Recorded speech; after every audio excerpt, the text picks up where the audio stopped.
All right, guys, we're going to go to chapter 11 of The Mouse and the Motorcycle. The search. The search. I have to go into the hotel, Ralph informed his relatives. I've got to help the boy. Oh, no, not out into the hotel, cried Ralph's mother. Not while the housekeeper is looking for mice. If you're seen, we'll all be in danger.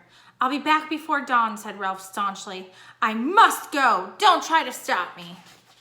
See here, my boy, aren't you being a bit dramatic? Asked Uncle Lester. Whatever do you have to go out into the hotel for? To pilfer a pill, said Ralph, an aspirin tablet. His answer was dramatic enough even for Uncle Lester. His entire family stared at him in disbelief. Not an aspirin! Not after his own father had been poisoned by one of the dread tablets. An aspirin? Ralph's mother gasped. No, Ralph, not that. Anything but that. It is the only way, Ralph stood tall and brave. The boy has a fever and he needs an aspirin. I'm going to find him one. Oh, Ralph, his mother hid her face in her paws. But Ralph, quavered Aunt Sissy, remember your father. You can't carry an aspirin in your cheek pouches. It would poison you. How could you get one here? I'll find a way, Ralph was outwardly steadfast in his determination. But inside, he wondered how he would manage to get an aspirin into room 215 if he did find one. Roll it, perhaps?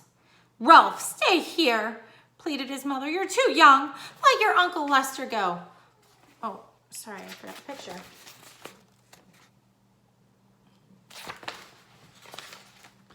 Well, now, let's talk this over, said Uncle Lester. I'm not too young, and I haven't a moment to lose. Ralph, who was really frightened by what he was about to do, also enjoyed the drama of the moment. Goodbye. I shall return before dawn. Ralph, promise me you'll be careful, pleaded his mother. Promise me you won't climb into suitcases like your Aunt Adrian. Ralph's Aunt Adrian, who liked nice things, had climbed into a suitcase to examine a nylon stocking. Someone who had closed the suitcase, and Aunt Adrian had never been seen again. It was hoped she had been carried away to a life of luxury. Promise me, Ralph, cried his mother, but her son was already on his way out the knothole. Ralph scurried across the carpet of room 215, flattened himself, and squeezed under the door. Once out in the hall, his courage ebbed. The aspirin tablet seemed a very small thing to find in such a vast place. It would be much easier to find the motorcycle. No, thought Ralph, I must not even think about the motorcycle. Ralph began to feel himself pretty small himself, much smaller than he had felt during his show of bravery back in the mouse nest. Down in the lobby, a clock struck 1. There was not a moment to lose. He ran to the next room, squeezed under the door, and searched under the beds and the dresser until the two guests slept. Oh, while the two guests slept soundly. All he found was a bobby pin.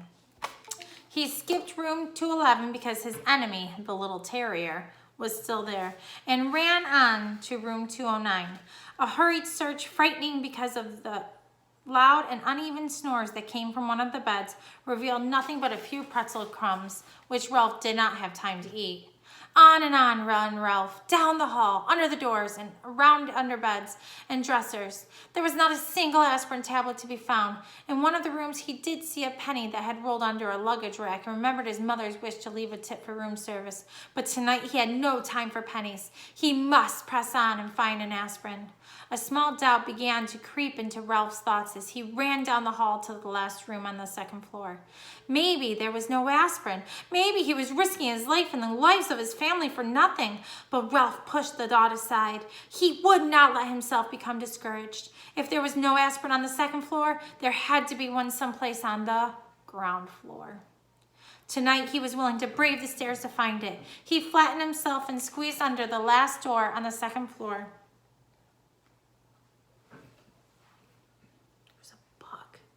Got it. All right, I'm gonna go wash my hands after. No, I'm gonna go wash my hands now. Just stay there for a second. I'll be so fast, you won't even know I'm gone.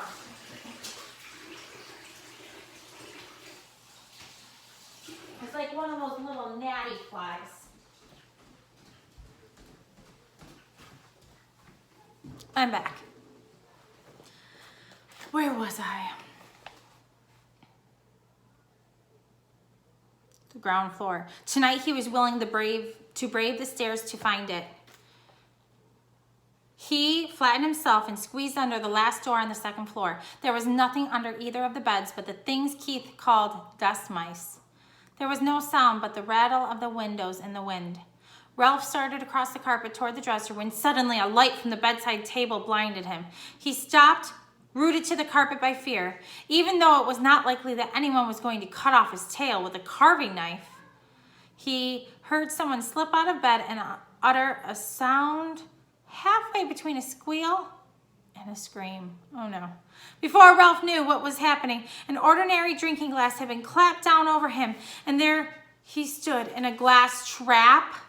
By then his eyes were adjusted to the light, and he found himself facing a pair of bare feet. Looking up, he saw that the feet belonged to a young woman in a pink nightgown. Oh no. He's stuck under a glass.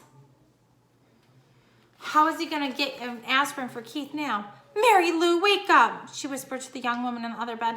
Look what I've caught. Huh? Said Mary Lou, blinking and raising up on one elbow. Her hair was done up on pink rollers. Betty, are you out of your mind? It must be past 1 o'clock in the morning. The night was slipping by much too quickly for the trapped mouse. He was terrified and he was desperate. No one in his family had ever been trapped under a drinking glass before. Worst of all, he was failing Keith and endangering his family. Wake up, Mary Lou, and look, insisted Betty.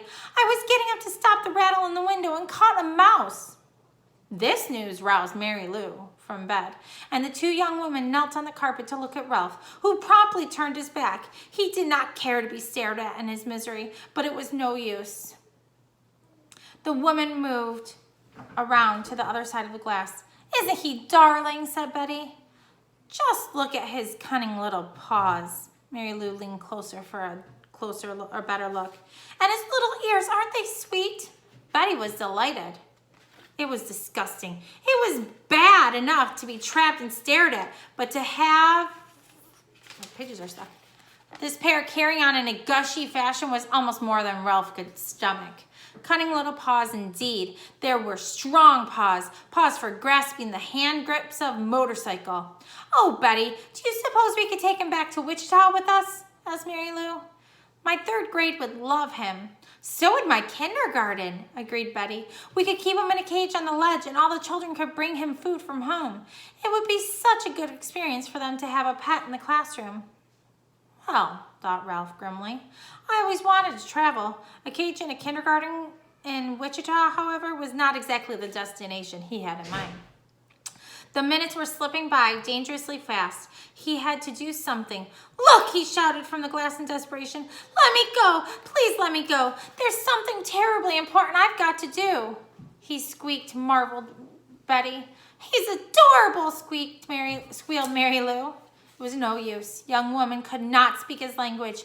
Ralph was in despair. He thought of Keith tossing feverishly in his bed and of his family huddled in the mouse nest waiting for his safe return.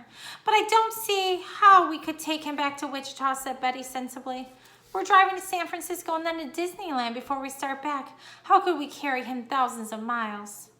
The two teachers looked thoughtfully at Ralph, who knew his fate depended on their decision. Was he to be carried to Disneyland and eventually to a ledge in a kindergarten class in Wichita? Or would they let him go?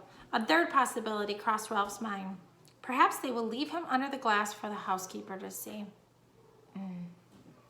He hoped not. He did not think he could last that long. Already the inside of the glass was beginning to feel warm and airless. I suppose we really shouldn't turn him loose in the hotel. Mice are pests, even if they are cute, said Mary Lou. The teacher not only destroyed Ralph's hopes, she hurt his feelings as well. Calling him a pest when he was on an errand of mercy? From the mouse's point of view, the teachers were the pests. I know, exclaimed Betty suddenly. Oh, I didn't say that right. I know, exclaimed, or I know.